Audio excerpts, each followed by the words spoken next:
Hello once again, guys. Hello once again. And today we have yet another thought-provoking picture here. So let's take a look. So if we look at the picture, we can see what is an hourglass. This is an hourglass shape, okay? This shape here, this is a kind of hourglass shape. Some people talk about women having an hourglass figure. Okay, that's what some people use this word for some women as well, to have an hourglass figure. Anyway, this is an hourglass. It's like a timer, right? It's one of those old-fashioned hourglass timers. And inside the hourglass timer, we have a guy at the bottom, and he's looking a little bit sad, let's say, or a little bit scared because of all the stuff that is in the top half of the hourglass. So in the top half we have cars, trucks, and also all of these black things, which I assume represents this black stuff represents pollution. Yes?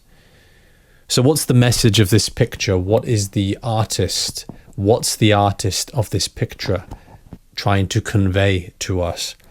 So I think it's pretty clear that this is about global warming and climate change. Yes, obviously, this is about global warming and climate change. And I think that the message of the picture is that we have been burning fossil fuels, we have been cutting down trees and doing deforestation.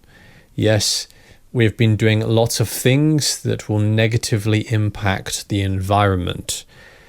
And that perhaps until now, we have not felt much of the consequences of this.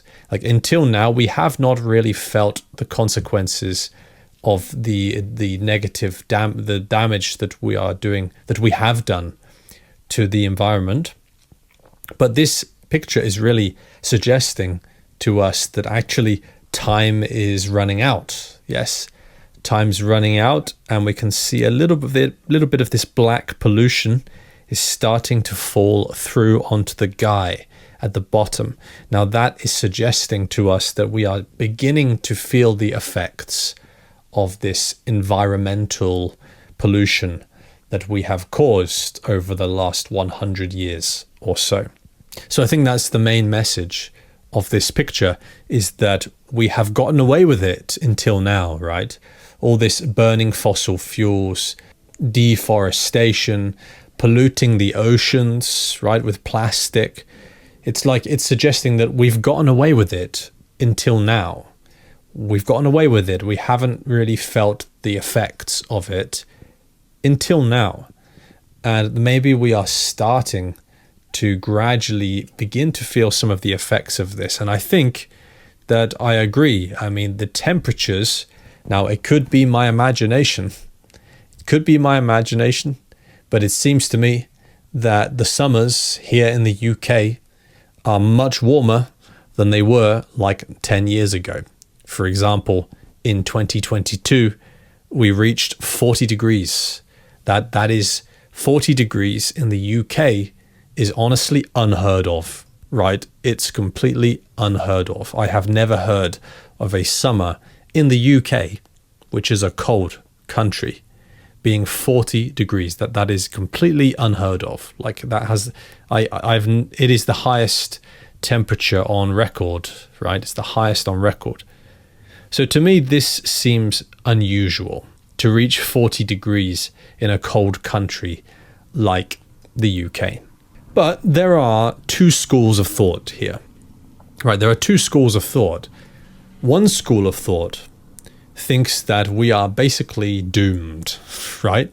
That we're basically doomed. Like one school of thought thinks that we have no chance, that global warming is going to come along and destroy our lives, basically destroy the planet, and that it's inevitable, right? That it's inevitable that we are going to all be, say, killed, or our civilization will be destroyed by global warming. That is one school of thought. They think that the sea levels are going to rise, that the ice caps in Antarctica, the ice caps are going to melt and cause more sea level rising, that the temperatures around the world are going to increase, and everything's going to be really hot. They think that plastic is going to fill the oceans. And basically this school of thought thinks that we are doomed and that we have no chance. It's too late, and it's inevitable that we are all going to have our lives destroyed by global warming. That's a happy thought. Now, there is another school of thought. There is another school of thought on this matter. And this is a school of thought which is not represented by this picture, because this picture really is suggesting that we're doomed, right? It's really saying that it's just a matter of time until all this pollution is going to destroy us. And we are just here. This is us. This man, he represents humanity. And we are just waiting for all the problems caused by pollution and global warming to hit us on the head. However, like I said, there is another school of thought on this.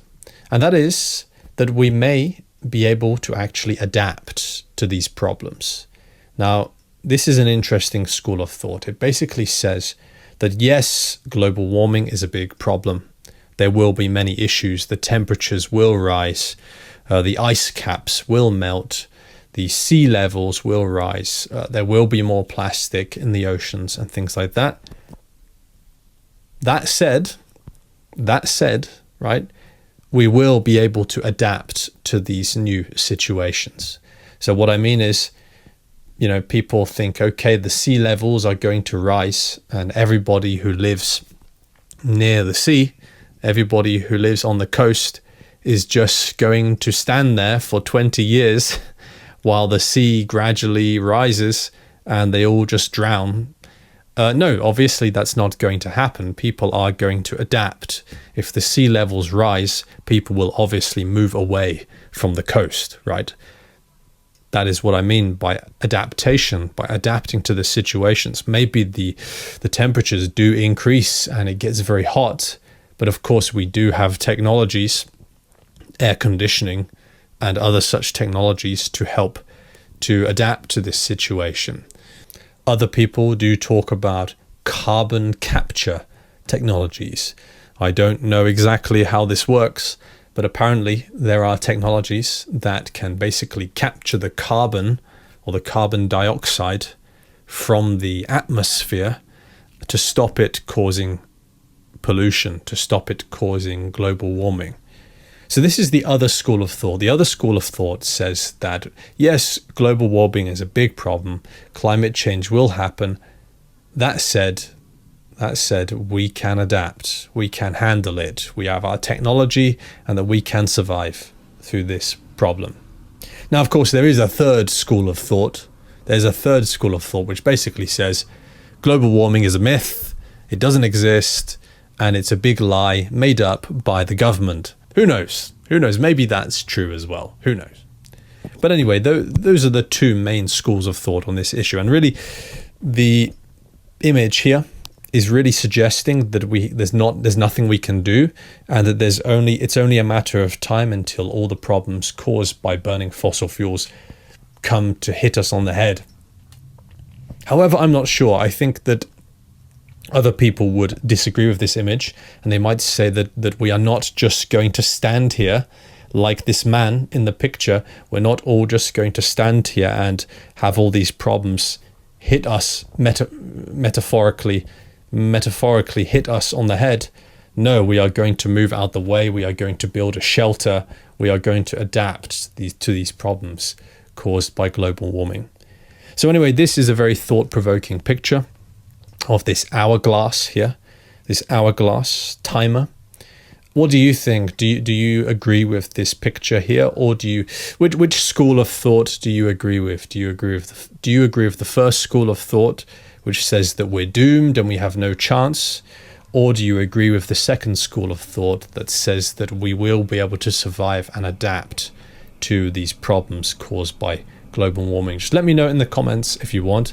and thank you for watching this video. I will see you in the next one. Bye bye.